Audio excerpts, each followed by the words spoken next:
that process? That's a real good question, and I think a good study is Roy Jones Jr. Okay. And Roy Jones Jr. in his prime was probably the most attribute-based fighter of all time with substantial attributes. His speed and his style, the movement in which he used inside the ring was really very difficult for people to handle.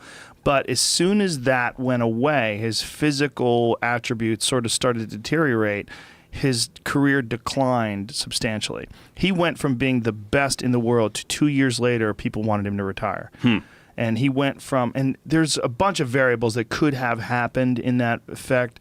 I think some manipulation of hormones. I'm just speculating, but I believe steroids are probably involved in him moving up from light heavyweight to heavyweight, where he beat John Ruiz for the heavyweight title and was jacked at 200 pounds, shredded.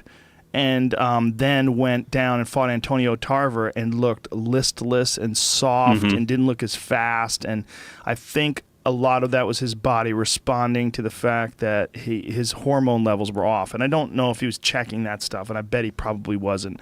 I bet he just had lost too much weight and dehydrated himself too much, getting down to that 175-pound limit again. So Tarver knocked him out, and then Glenn Johnson knocked him out after the Tarver fight, and it was bad. Right. I think that when Roy was in his prime, though, he did some things that were so hard to handle, so unconventional because of his ridiculous speed. Like, very rarely did he throw the jab. Instead, he would throw a lead hook. He would throw a lead hook, and it was as fast as a jab, but it would knock people the fuck out. Right. He would just leap in on you and plop, and you see guys get hit, and then boom, the right hand would be behind it. He was so fucking fast. So when he was young, he beat Bernard Hopkins, and he beat him pretty handily. When he was older, Bernard Hopkins beat him, and beat him pretty handily. And Bernard Hopkins was always older than him.